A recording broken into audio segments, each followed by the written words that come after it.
James is eating asparagus and mixed vegetable soup, and he'll have some yogurt for dessert as I went shopping today.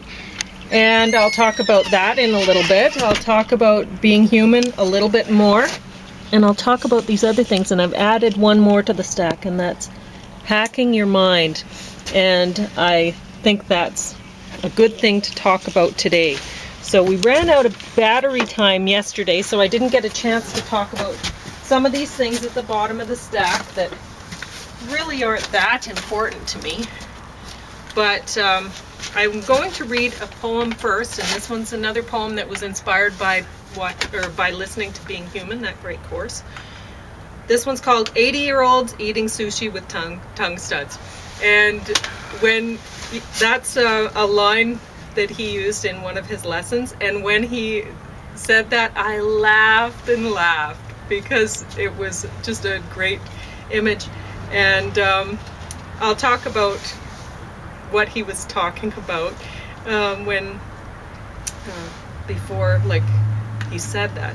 But anyway, here's the poem that I wrote from that. As young adults, we try some stupid things like mohawks, bubble tea, and nipple rings.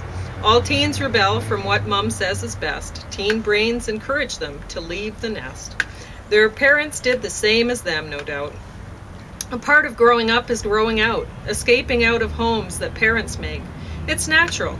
It's a step all teens must take so they can make a home that's all their own.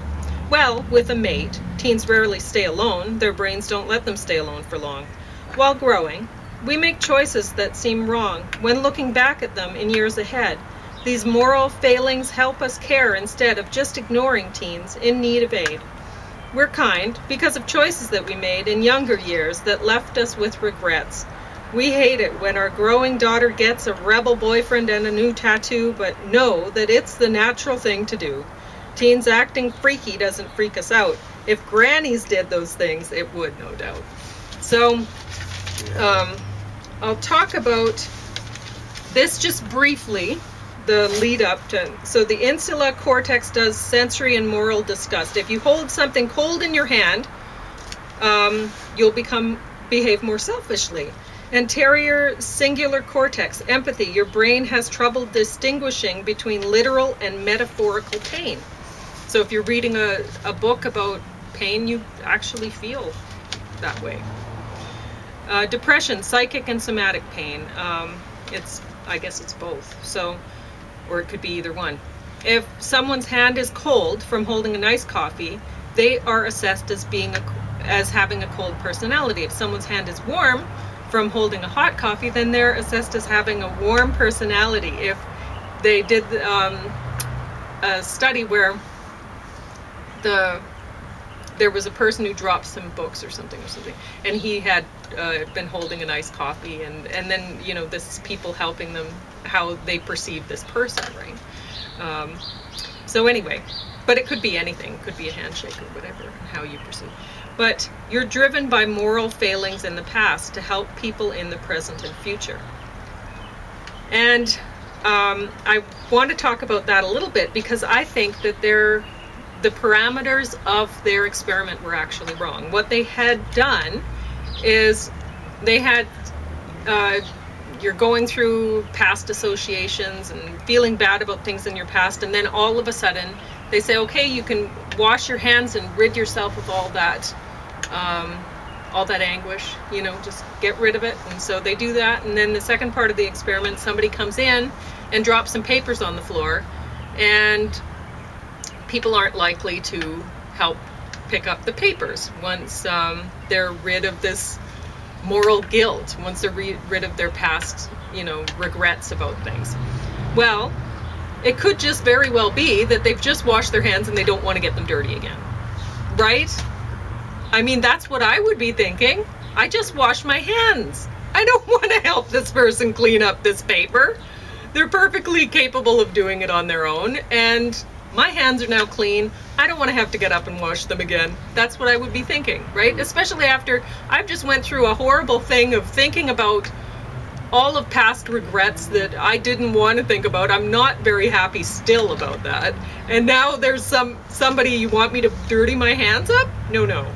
right? That's what. It's a So poorly designed I think it's a experiment. very poorly designed experiment. So I think they need to really look into that a little further. Please do, guys. The window for novelty desire closes by age 35. For music, if you haven't discovered a new music type by that time, it won't become a part of who you are. If you haven't tried sushi by age 39, you likely never will. If you haven't gotten a tongue stud by age 23, you likely won't. Rats showed us the same pattern as humans. Baby rats are extremely phobic to new foods. In rat adolescence into early adulthood, they try new things. Later into adulthood, their window of novelty closes. And it turns out it's not chronological age, but disciplinary age. People who change their discipline, change jobs, etc., change their openness to novelty, so their window stays open longer. And new synapses keep developing, right? Yep. But that's what I've done, and that's what you've done too. Yes, and one thing he was talking about was professors. And James would have really liked this part, because he was talking about how a lot of the time professors, they focus on the one discipline, and they are really reluctant to change their mind about anything. They'll defend their or out of it too. They'll defend their thesis no matter what. It can be absolutely wrong. They want to keep defending it. But I mean, James and I, we've talked about it before. And could it have something to do with the profs being more aggressive, having more aggressive personality types? If you have a more aggressive personality type, you're probably going to hang on to that longer, right? You're not going to want to keep developing. If you're an oldest brother, for example, they seem to be more aggressive than younger brothers, with the exception of youngest brothers. So it's not just aggression in that case, but there's a large component of it. Yeah. So I'm going to talk about, we're going to leave these aside for now, because James does want to talk about the art stuff. So we're going to talk about this later if we have time. So I'm going to set that there. And I'm going to talk about Project Blue Book, based on True Events Season 2, which kind of funny, because this is based on government documents. So True Events, whatever, right? It's I have the next one in line is PBS Hacking Your Mind, which I really enjoyed watching. I think everyone should watch this. But at the same time, Hacking Your Mind, it's a PBS thing, and I'm like, your mind? Exactly. Are they hacking your mind? Because I've watched a lot of PBS things, which if you've listened to my show before, I like watching PBS things generally. But at the same time, I realize that it's just another propaganda mill, right? So, grain of salt every time. Maybe a little bit better than others. The main problem I've got with most of this stuff is it's too short. You can't really exhaust something. Both of these, we're talking about like being human and hacking your mind. They're both talking about the mind a lot, and I certainly prefer watching or listening to Being Human. I imagine it's on DVD too. Usually the Great Course, you have an option of DVD and CD, and I usually watch the DVDs, but this one was great as CD. So if you're wanting something that you can listen to while in the car or whatever, that's terrific. A lot of people like that. Yeah. So anyway, I'll talk about Hacking Your Mind in a minute, but Project Blue Book Season 2, I didn't expect to like this. When I first saw History Channel on the bottom, and I'm like, okay, this looks like a UFO crash here. What in the world is going on? I got this from the library, and it's talking about that sort of thing. On the History Channel? It used to be sometimes channels change. It's like parties change. Yeah, exactly. It used to be my ex-boyfriend called the History Channel the Hitler Channel. It's a big H. Hitler instead of history, right? And it used to be, it was pretty much all World War II. You want to watch anything else, well, you'd have to change the channel, because that's what's on the History Channel. So MTV doesn't do music anymore, right? And I guess, really, this is a World War II sort of thing, too, really, if you think about it. But yeah, I guess you're right about MTV. It's been a long time since it did. music. Yeah. So anyway, this was entertaining. I didn't expect it to be. When I was first watching this, I'm like, oh, this is not going to be fun. History Channel version of X-Files, right? And it's not as entertaining as the X-Files or anything like that. And they do have these people who are working with, they're a part of the government. They have them portrayed as being more like Fox Mulder and Scully, but it's kind of silly that way. But there's a lot of things. You watch this and you're like, okay, what was the government really doing when they're digging tunnels under the ground and they're saying they're testing for earthquakes or whatever? Like, okay, so could we try to think about, well, what would have really been happening at that time? Because I don't believe it was aliens or whatever, and I definitely don't believe that the government was testing earthquakes underneath the ground and they were building tunnels to do so. It just doesn't seem likely either. So it sounds something like what a university would do. I don't know. But maybe that's true. I don't know. And that just makes it all the more entertaining. Yeah, otherwise, I mean, maybe it wouldn't be as entertaining if you just sat there and went, oh, okay, that's what happened. Yeah, based on true events. But it's more fun to sit there and go, well, what other possibilities would there be? Well, governments do make things up. Now, dictatorships are really, really, I mean, Stalin was incredible. Like he'd kill people just on a whim, and then he'd make them disappear. So they wouldn't even, they get erased out of pictures and stuff like that. Not just erased in real life. Okay, so does your soup feel cool enough to eat now? Should I put my mask on? Yeah. Okay. So I'm going to talk about hacking your mind, and James is going to eat his soup. So now I'm wearing the mask, and he's going to take it off, and we're going to hope that we keep from spreading this one back and forth with. Because we hope that soon we will just be on the same schedule and be able to hang out with each other without having to deal with this. So, hacking your mind. 2019, this Jacob Ward was the host of this. I mentioned it's a PBS thing. 220 minutes long, so quite long. And episode 1.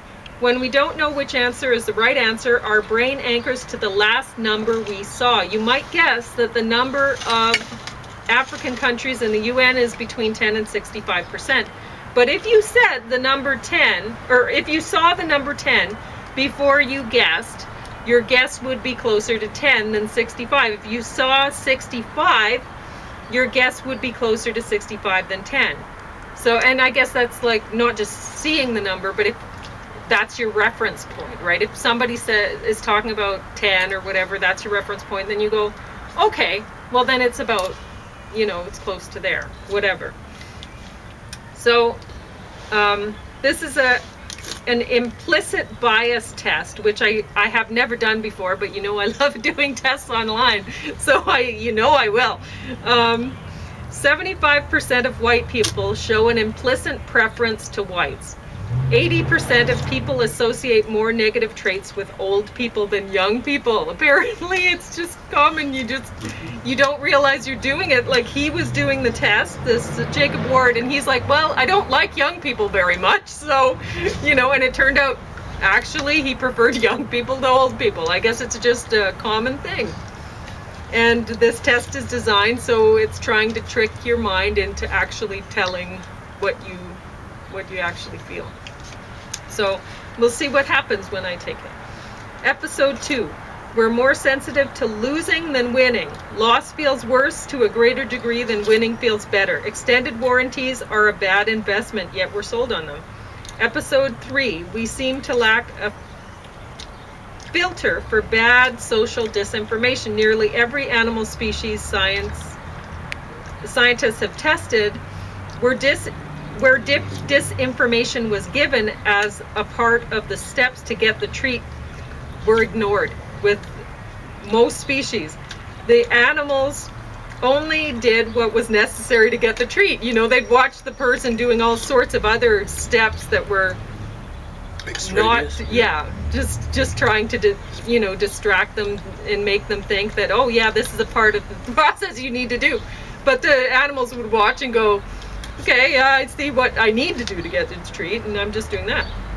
The children followed every step, even though most steps were obviously not necessary to get the treat. So dogs are smarter than children in this way. Episode 4, the selfish people had selfish people in their social network, whereas the cooperators had cooperators in their social network. We hang out with like-minded people. You will likely like your friend's friend.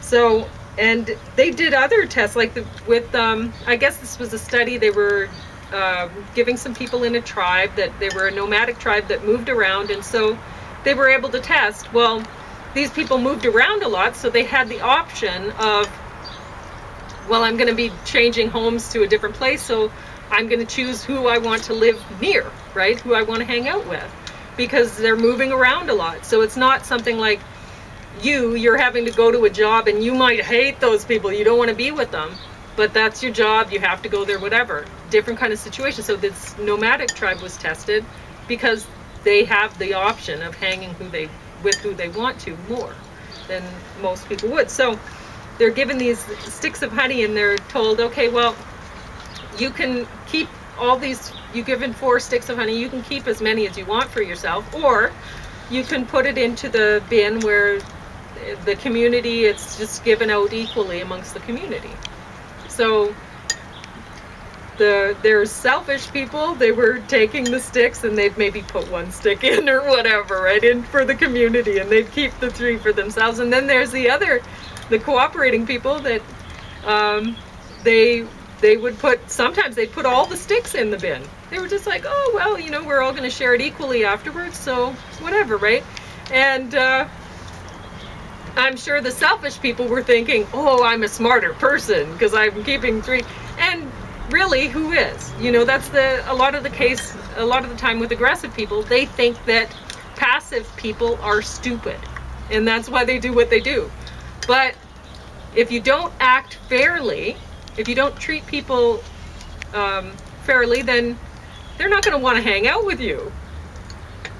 You're going to pick people, not for long. You're going to pick people who treat you decently and who are like-minded and whatever. And this study went further. They test, apparently, like it takes several degrees of separation between you and your friends, If you happen to be an obese person or whatever, then your friends are probably obese and whatever. And it's actually, you're like-minded in more ways than you would think. Like-bodied, I guess. Yeah. So, anyway. Now, given all that, I will talk about this experience with buying yogurt today. So we were on our way to go do our talk about that one. to go do our talk, and because we're giving away poetry in the park lessons, and teaching people how to identify the native plants and stuff if they want to. And it's amazing how much work we're putting into this, and how little we're actually managing to reach people, giving it away for free. And some people have told me in the past, well, you have to charge something or people will just dismiss it. And so whatever, eventually, I guess we will have to charge something. But right now, I just want to get, kind of like dry run things, practice it out, and then see how it goes. And so, like James said at the end of it today, I felt like it was a success anyway. You know what I mean? So nobody showed up again today. But anyway, we're on the way there, and we turned the corner past a market in my neighborhood, and I see this big sign that says Liberty 500-gram yogurt's $1.29, and I'm like, wow, that's a good price. Yep. And so I remembered it, right? We went and did our thing and had a hike and whatever. We got back, and like James said, oh, well, why don't we stop in and get it on the way back? And normally I wouldn't buy this because look at that fat content, right? It's delicious. It's like eating ice cream. So anyway, It is delicious. it is delicious. It's too delicious to They were be. finding out in the 70s that Yep. yogurt was supposed to be, there were all sorts of women eating it as a dietary sort of thing, Yeah. go on diet.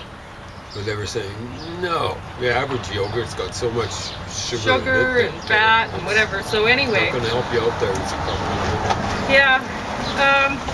So anyway, I go in there to get the yogurt, and I get there, and the sign is in front, and it says $1.29 for 500 grams Liberty. And I reach in behind the sign. You know, it's right in front of the product. So I reach in and I grab the product, and I don't only grab one because I was hungry, I was excited, whatever. And It was a bad time to shop. Bad I mean, you finished a fairly good exercise. so all I was thinking is, I want to eat yogurt. And so anyway, I fill up my basket with my yogurts, and I go to the thing, and I ask the guy, well, how much is it? And he says $1.50. And I'm thinking, well, maybe I've read the sign wrong, $1.50, maybe, you know, but I was thinking, I saw $1.29, Yeah. you know, I'd remembered $1.29 all the way to go hiking and all, coming back, and then I saw the sign, and that was right, and then I was like, and I'm looking at the product, and it says 400 grams, not 500 grams, and I'm like, okay, well, maybe I was wrong about that too, you know. So I get the thing, and then I bring it to the car, and I'm like, James, I want to go back in and look at the sign again to see if I was right, you know. And so I look at the sign, and it says $1.29 for 500 grams of this yogurt, and I'm like, so I went to the guy, I brought the things back in, and I went to the cashier guy, and I said, well, the sign, I looked at the sign, and it said $1.29 for 500 grams, and he's like, oh yeah, that's a different product, and we're out of it, or something like that, right? He said, and I said, well, when will you be getting more in? And he said, I don't know, it's really difficult for us to get things in. And I was like, well, I would rather have 500 grams for $1.29 than 400 grams for $1.50. And he's like, well, this way, you know, you can eat it at different times. And he's trying to like upsell this inferior product, separate packages. right? And you know, like if I'd been there. And so I laughed, right? Yeah, because I'm like, oh my God, you're trying to upsell me on this poorer product. And so at that, I you know, would have said, we've got separate containers at home. yeah, They're called exactly. dishes. Like they're called dishes. But anyway, so I laughed. I couldn't help it. It was funny. So I laughed at him trying to upsell me on this product. And normally I would have just been like, oh, well, you know, my mistake. I should have trusted my instincts and went, no, the sign said $1.29 for 500 grams, and this is not right. I should have trusted my instincts on it, and I would have said, well, it's my own fault. You know, I didn't trust. So, but when he tried to upsell, I'm like, I said to him, like I laughed, and he said, oh, I wasn't making a joke. I wasn't trying to be funny. And I said, okay, well, what's your return policy on stuff like this? And he said, well, I can do returns, but I have to get permission from the higher ups. And I was like, okay, well, I would like to, is your supervisor in then? And he says, yeah, they're in. And I said, well, I'd like to talk to him then. And he said, oh, well, I have to talk to him. And I said, okay, then you're going to have to do that. And so he phoned, well, we don't know who he phoned. I don't know if he I phoned think he anyone. phoned He his might have own picked up. home phone. Who knows? Oh, So, I'm not there. Anyway, so he picks up the phone, he phones, and he says they're not answering. And I said, okay, so I have to bring this product in at a different time to get a refund. And he's like, yeah. And so I'm thinking, well, I'm not going to do that, but I'm also not going to come back again, right? Like, there's no way. I know that once he started upselling me on the product, I was like, oh, this isn't my mistake. this is the store actually trying to mislead customers Yeah, into they've got buying it this out product. on- It's so right it's in obvious. It's It right was- in you could front. see The it from- sign's right in front of You can see it that from the product. avenue and the street, right? Or at least from the avenue. From the street. I don't know. It was on the sign when you turn the corner. Okay. So anyway. Anyway, I think it was on the avenue, just judging from what I recall of it. I think it was on But- the street. Okay. Anyway, either of them are Big two sign. of the busiest streets Yes, in it's Lethbridge. definitely a And very well placed You've sign. run out of and product, and a you very got this well-placed thing sign for this. in big letters Yeah, advertising a product that's you claim yeah. you're out of, and And then so- the sign is there in front of this other product, much more expensive product, and you haven't taken the sign down.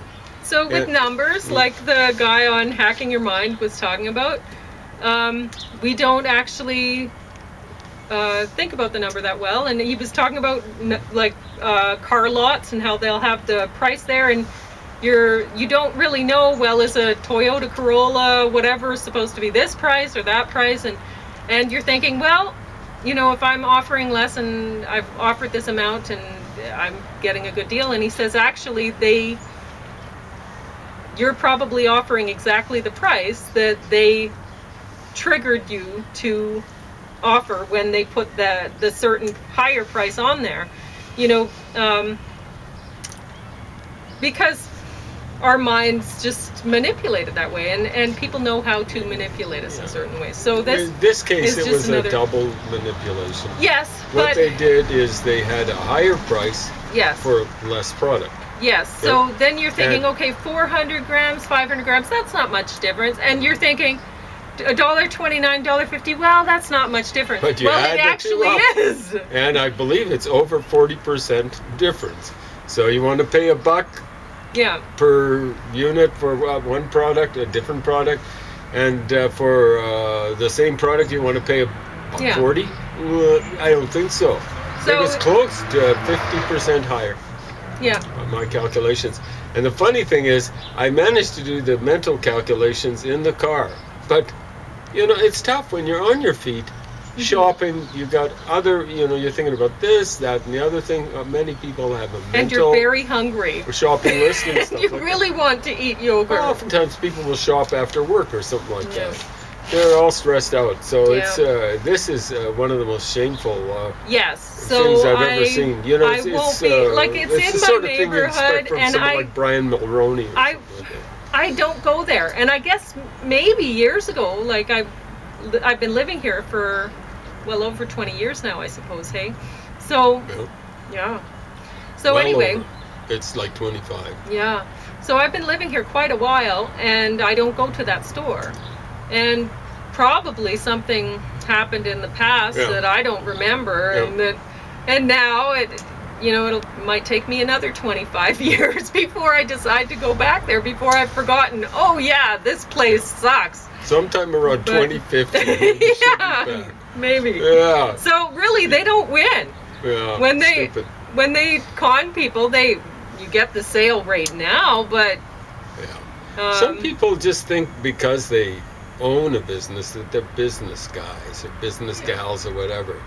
Yeah, it's the same sort of thing. People buy a soccer uniform and they'll have a ball and some fancy cleats. They think they're soccer players. They don't understand a thing about you don't it. want me to pour more soup? Oh, okay. I didn't realize. Or did that you want was, it? Yeah, I do want it. Now, be careful. All right. I picked out some Some meat. choice stuff. Okay. For the, Now this is still guys. steaming, so you're gonna have to be careful with it. Believe me, But- I'm usually very careful.